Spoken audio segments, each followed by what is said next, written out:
Hey guys, this is Isaac, back with the Technic Let's Play. Now I know that I said last episode that this episode we'd be working on a quarry, but I thought about it a little bit and decided, you know what? No. No. Quarries, although quite cool, are also a little bit boring. So, rather than that, I spent some time AFK and some time in a cave generating wealth. In the cave I just mined, obviously, in AFK. My collectors were doing their thing. I finished the array, even though it is all like a weird combination of V1 and V2, so it's not really done, but it has all the blocks there. Just let the world load in. Alrighty then. Um, so, that along with... Yeah, you can see that I've kind of finished it. That along with all the time that I spent gathering wealth has left me with quite a bit of startup lag.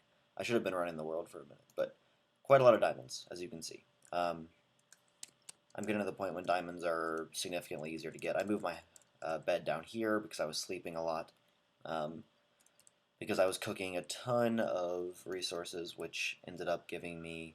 I kept a little bit of the extra here and went ahead and bought myself back up to what I was at before. Killed some more crystals, but really, I just dumped most of it into diamonds. I also enchanted an iron pick, which is why all my levels are gone. I was trying to get fortune, but failed, and then I had to farm my levels back up to 14. I may have time to show off a cool method of level farming with this mod pack, but firstly, we're just going to get a ton of dark matter. We're going to need 12 for both the toys that I want to make today. So let's just start dumping EMC in, actually. I'm comfortable with that. Alright, that should be a couple of these. Oh, it's actually 3. Excellent. Okay, so we're going to need a lot more. So let's just dump a lot of this in there. Worst case scenario, I end up buying some V2 collectors, which I do need more of anyway. Excellent. So that worked out fairly well, actually. I'll go ahead and take some of these diamonds back out. Now, obviously, it'd be more efficient if I put all of this back into the system as collectors, but, you know, balls to it. I just want some fancy toys to play around with. So additionally, beyond that, we're going to need some feathers. I actually already have some, which is excellent, so I can use those as a target and just put whatever in here. Whatever, doesn't matter. I only need 4. The 5th is just cool. I may have switched my view distance. Yeah, that's why it's running a little bit slower than I would like. Okay, so that should be a bit better. Now, that is actually, besides a furnace, all that I need. Because we're going to get some cool toys to mess around with in a second. Tea, and then a furnace. And then one thing that I haven't shown off yet is you can take dark matter and make blocks out of it. It does work at a 1-to-1 ratio, so the blocks are not as expensive as like diamond blocks or whatever. But if you make 8 dark matter blocks and surround a furnace with them, it will give you a dark matter furnace. Ah, this is the first of our cool toys. Smelting some more refined iron here, but this one's done, so let's just knock this out. Put the dark matter furnace there. Well, we're not going to be using this furnace much anymore. Actually, let's just go ahead and take this out so that we don't spend any longer cooking that than we need to, because the dark matter furnace will cook all of this for us very quickly. So as you can see, it has 8 input, or I should say 9, and then 9 output slots, 1 fuel slot. It also has a small chance of doubling whatever you put in it. So not only does it work incredibly fast, as you can see, but I will end up with a little bit more than what I originally put in. It doesn't double very often, but we will get the red matter furnace at some point, which doubles 100% of the time. So, yeah, that's just broken. So, that was 1 charcoal smelting like 30-something bars. So that's going to be where we're going to use all of our smelting from now on. Don't have to worry too much about managing all that anymore. I did finish off the solar array, by the way, so it now has 5 running up there. And the bat box stays pretty much full. Now the other toy is actually going to take some other things that I'm going to need to buy, mostly a lava bucket and then some iron. Will lava bucket give me iron? Yeah, excellent. I need 8 iron. going to leave that spare EMC in there because who cares? You know, we're opulent. We don't care anymore. We can spend our money wherever we want, including just literally leaving it sitting there. So if you put a lava bucket in the middle of iron, it will give you an iron band. You'll get the empty bucket back because the band only consumes the lava. And now we're going to combine this with 4 dark matter. I believe those should be in the corners, actually. Yes, they should.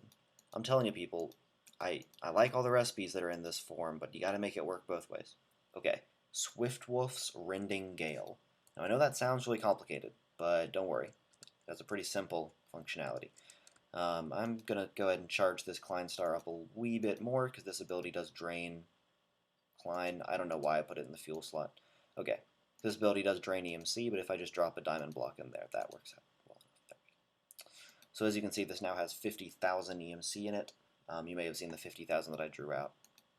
And let's just go ahead and grab some diamonds with what's left. I will be upgrading my Klein star soon, so if anyone knows the mod well enough to clamor to me that I haven't done that yet, I will be, don't worry. Alright, so now that I have the Swiftless Rending Gale, it gives me 2 cool abilities. The first of which is... Does it actually have to be activated? There we go. Yeah, I'm flying, because that's a thing. So it works just like creative mode flying, jump twice to activate, crouch to descend, jump to ascend. I don't think I have to be holding it in my hand. Yeah, there we go. Okay, as long as it's in my hotbar, it functions. So that's just awesome. It also has the effect that I can shoot these little tornado things, which throw monsters away from me. And if it's a lightning storm, which apparently it is over there, it will cause a lightning strike. Although I actually really don't know why that caught on fire. Does not seem to be storming over here. But, you know what? Whatever. We can handle fire.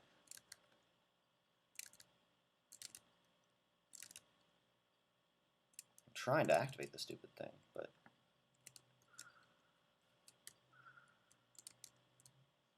Am I actually out of EMC? That would be a silly thing to have happened. No, it's got plenty of EMC left. It costs 10 EMC per second to fly. Maybe it's just the lag that's making it difficult to activate, because I'm having quite a bit of difficulty taking off. There we go. Okay. Alright, I don't know why that's so rough. But while I'm up here, I may as well show off that, yes, I now have a full solar power array right there. Obviously, it's dark out right now, so that's not generating anything, but typically it does generate power, and there's the piping. Running up here. Oh, the other feature of Swiftless Rending Gale, which I didn't mention, is if I get myself over this bit of land and then stop flying without descending by double tapping jump. There we go. Yes, I am now immune to fall damage. Which sadly means that I no longer need my rubber boots, and I could replace those with some other, perhaps more appropriate kind of boots, like a diamond. Why not? At this point, may as well. Because I am just that awesome. So these 2 toys are both moderately cheap to build. The furnace is about twice as expensive, obviously, but I definitely think it's worth it, just because of how much time it saves you. It really, anything you want to cook, you can make pretty much instantly now.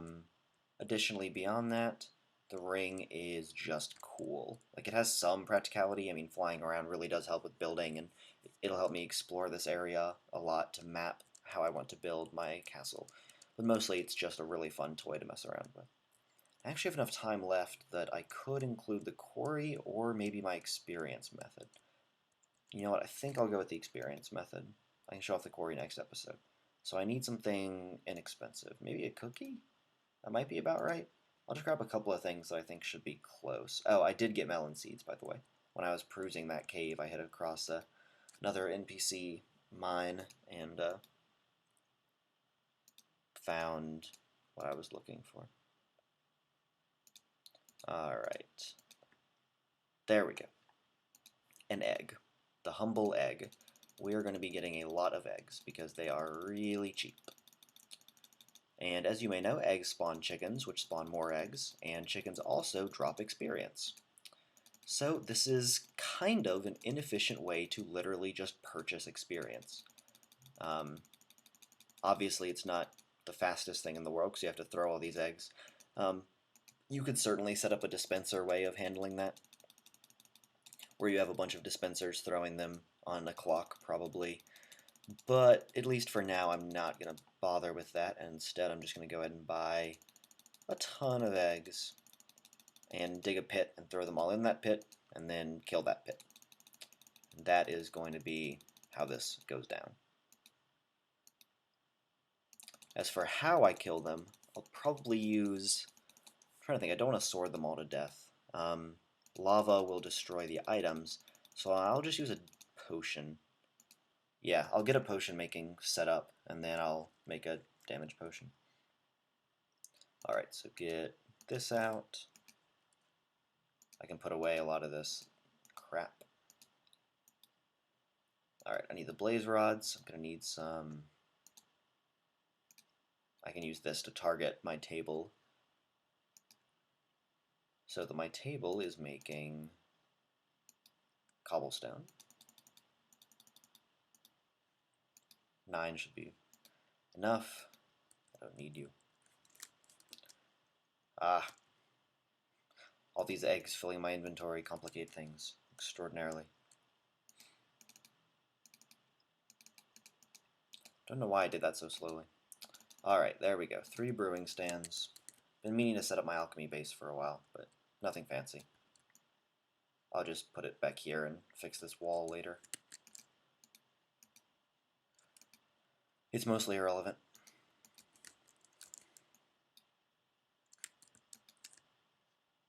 Sweet. And then I can come back over here, zone myself to glass, get some bottles. Need something divisible by 3. This process is turning a little bit longer than I originally intended, but you know what, it's worth it. Because a fortune pick would very much help our diamond endeavors. Even though, yes, we are generating diamonds out of nothingness, but, I mean, you're always going to be mining. You know, you can never really stop mining. It's Minecraft. You're always going to be moving blocks. And having a fortune tool just makes that process a little bit better, you know? I mean, it's not like it's a huge increase. It's not like it's required, but I at least feel that since I can get one with relative ease, fortune pick would be a good investment. Fortune iron pick, it only takes level 20 enchantment to get you about a 20% chance of getting fortune. There's a generator online which you can use to figure out all these numbers. You know, I'm just going to go ahead and dump all these in the thing and then get my bag open and start managing all of this. So many eggs. I should probably actually go throw the eggs and then come back and make the potions, because that way the chickens will be laying eggs while I'm brewing. Excellent, excellent. I have the best ideas. I'm so terrible at clicking. I think shift clicking works with brewing stands. Yeah, cool. Just for the record, shift clicking should work with everything. There's really no excuse for it not to.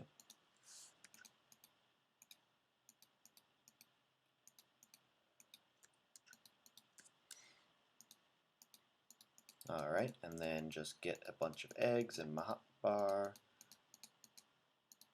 Who doesn't like eggs? Still need my pick to dig the pit itself, but other than that, everything can be eggs. And I think that the pit should probably be... You know, now that I can fly, I can afford to just sort of build wherever. So I'm just going to build it down in this ravine. Wow. That, I'm not immune to fall damage. The ring's not on my hotbar. That was just shoddy play. Well, I'm glad I survived that. Anyway, if the ring is on my hotbar, I'm immune to fall damage. If I'm a moron, I'm not immune to that, unfortunately. That's the immunity that I really need more, as it turns out. I'm sorry you all had to see that. The fact this is all a cave system does make this complicated, but I'll tell you what, I'm pretty sure I can just seal this up. quick and dirty style. The fact that I decided to make potions in this episode too means it's going to take a little bit longer than I expected, but the quarry would have taken probably just about as long, so don't judge me.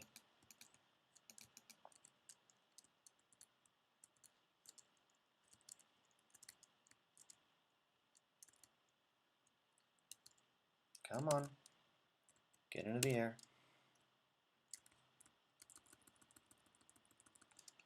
I don't really... There we go.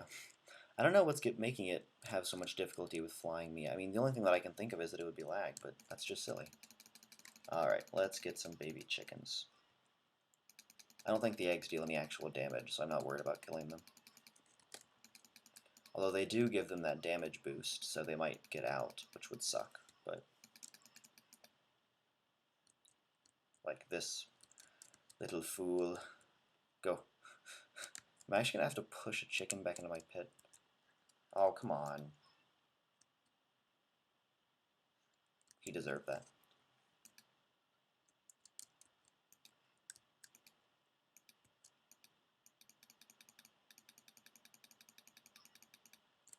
Okay, that's just silly. They jump ridiculously high when they hit the wall. I might need a better chicken pit in time.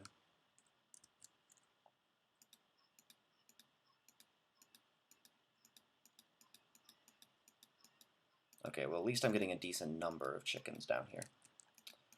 I actually don't think I'm going to end up killing them this episode. I think I'll let them grow up, lay eggs of their own, and then kill them. But at least I showed off the principle in this episode, so you understand that the whole idea is just using eggs, which are EMC purchasable, to convert to chickens, which are in essence experience. So it's kind of a clunky way to transition back and forth between experience and EMC. One of which is much harder to get than the other.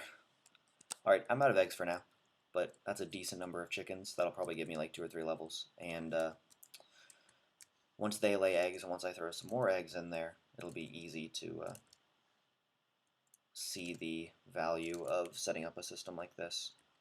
I feel kind of bad because I'm pretty sure monsters are just going to end up dropping in there, but I don't know, I guess I'll build a barrier around it. Ugh, these chickens take so much maintenance. You know, I can do that off camera. Hope you guys enjoyed this episode. Now we have some fancy new toys to mess around with. I'll try and figure out what's up with that flight. The only thing that I can think of is that it would be lag, but again, I don't know why it lags this much. It's just the fact that, I mean, Technic plays fairly well, but it's never played wonderful, and Minecraft itself is just a terrible thing to try and run, even though, yes, Technic is running a separate jar, and so it's not really Minecraft, but come on, you know what I'm saying. Much of the original code remains, and is slow. It's very slow. But, nonetheless, Swift Wolf's Rending Gale, and the joys of the Dark Matter Furnace, or Black Matter Furnace, I think it's Dark Matter. There we go. As long as I just keep repeatedly tapping jump, it does usually work. Well, that was a little silly. Hope you guys enjoyed the episode. Hope that my chicken farm will soon have huge experience payouts, and hope to see you here next time, back in the White Room. Bye, everyone.